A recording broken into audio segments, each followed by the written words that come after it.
What's going on? In this video, I'm going to run through exactly how to hire a high ticket closer into your business and how to onboard them and how to make sure they perform, what to do if they don't. Now, hiring a closer is one of the most important parts of scaling because a lot of people, a lot of businesses I've worked with in the past and work with started out doing this the wrong way.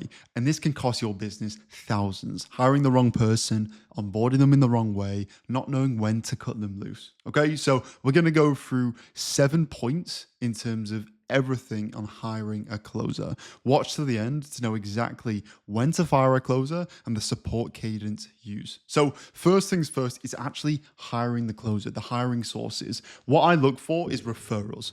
Good closers know good closers. It's like Olympic athletes. Olympic athletes typically are probably going to hang around with other athletes, other high performance athletes. So first thing you want to do is maybe if you have a closer already in your business that's performing, ask them if they have any performing closer mates, right? Anyone who's looking for a closer role, anyone who's on an offer but wants to get to that next level, depending on what your offer is as well.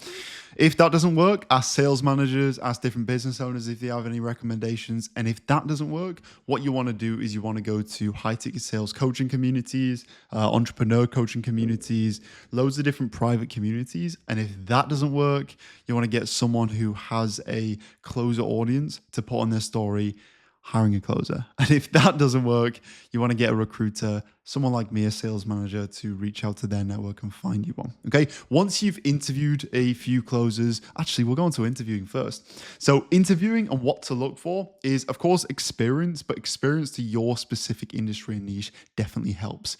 One of the most important things in terms of hiring a good closer is, of course, skill, yes, but it's product knowledge, right? It could take someone ages to figure out the product knowledge of your specific industry and your specific offer. So ideally, let's say you're hiring for a trading coaching company or marketing agency. Having someone who knows a bit about B2B sales, a bit about marketing, social media marketing is such a good plus because it's going to take them a lot less time to ramp up and actually learn your specific service.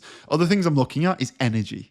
If you have someone coming on the call, not having energy, not having that oomph, they're probably going to show up to calls like that, right? So that's a very big red flag. And another one that people don't really look at is, do you get on with them? You're going to be working with this person for a long time. So you want to be able to get on with them. You want to be confident that if you went out to the pub, if you went out for food with them, you'd probably get on, okay? And of course, skill set as well. Do they know the structure? Do they have good objection handling techniques? Can they demonstrate emotional intelligence? Are they pretty switched on? Okay, that's a very vague overview of what to look for in an interview. I typically like to go over call recordings as well, and depending on the circumstances, if they've not got any call recordings, I like to do a role play as well. Test them on the structure, test them on objection handling, maybe test them on the pitch as well. Pitch is a very important part. Okay, once you've found that person who has the energy, who is coachable, who doesn't have an ego, then you want to move on to onboarding. Okay, and what I like to use in terms of structure of onboarding is an onboarding document. I can send it over if you guys reach out to me on Instagram, but it's super important to have a structured onboarding document with everything in terms of your company, the product knowledge, the pitch deck, the prices, payment links, everything. And I think the most important part in onboarding is product knowledge and pitch.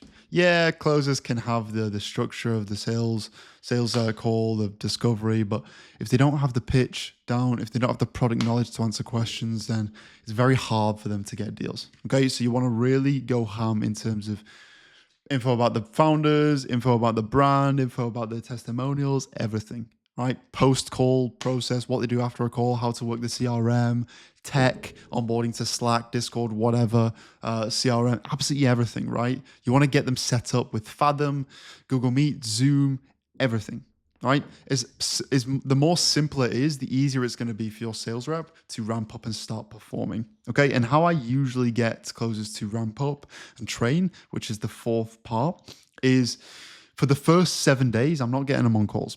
First 7 days is training. I'm going to jump on one-to-one calls with them 4 times in the week, potentially more if you've got the time. I'm going to be practicing the pitch with them, and I'm going to be testing them on their product knowledge. If you've got an absolute superstar closer, what you want to do is you want to send over their call recordings for them to review, or you just want them to shadow them as well.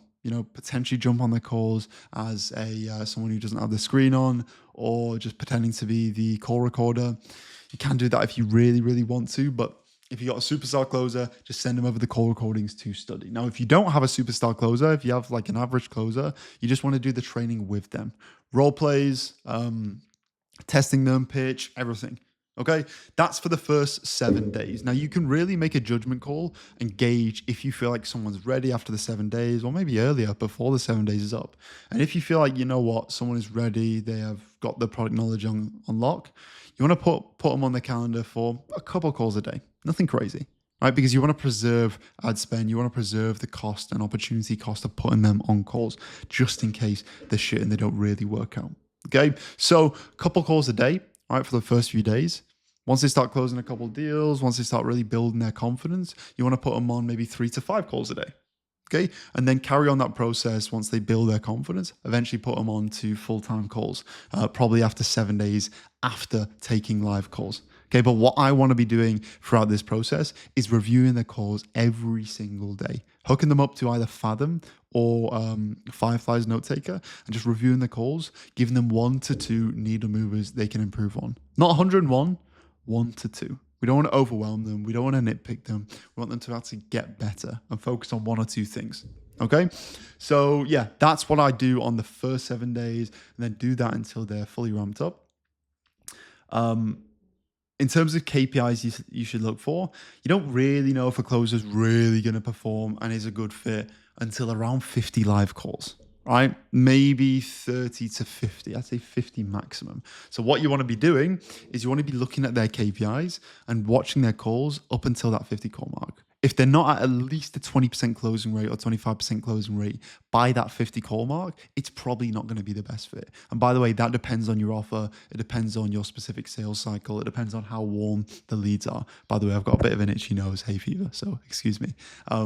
Now, the first 14 days on calls, first 7 to 14 days on calls, probably 14, this should be at around a 15% close rate, maybe 10%. But it's not unheard of, 14 days into calls, to not be at 20, 25%. It's not unheard of, and it's pretty natural. So don't be alarmed, okay? But the judgment call you should be able to make is 50 calls, are they at 20% at least? If they're not, you want to make a judgment call, see if they're going to, see if they have any pipeline deals brewing, see if they have potential. If they don't, it's best to just cut them off straight away, okay? Because a big mistake I see a lot of business owners make is because they like the person or because they don't know when to fire them, they just prolong things and they waste a lot of money. Okay, so yeah, when to fire. Either if they don't have the right culture fit, maybe they perform but they don't listen to you, they have an ego, they don't have the right culture fit, they don't get on with the team, you should fire them. If they don't hit KPIs by 50 calls, like I said, you should probably fire them depending on what the vibe is, if you feel like they're going to maintain and get better. And you get that with experience, knowing when to fire, when to hire, etc. But yeah, support cadence, you should be answering any of their questions, jumping on with them on a daily basis, ideally reviewing their calls on a daily basis, just getting that feedback and getting that pulse, okay? But that's pretty much it. That is 0 to 9 minutes speed walkthrough of how to hire and onboard a sales rep into your business. Now, if you as a business owner want help hiring sales reps, onboarding sales reps, making sure you guys don't spend thousands and thousands and thousands wasting money with hiring bad sales reps, or you want me and my team to actually manage your sales team on a performance basis, then either click the link below, sign up on my website, or book in a call below. Or if you don't like calls and you're a bit shy, just go to my Instagram and comment the word close in my DMs, not comment. But yeah, any questions, let me know. Have a beautiful rest of the day.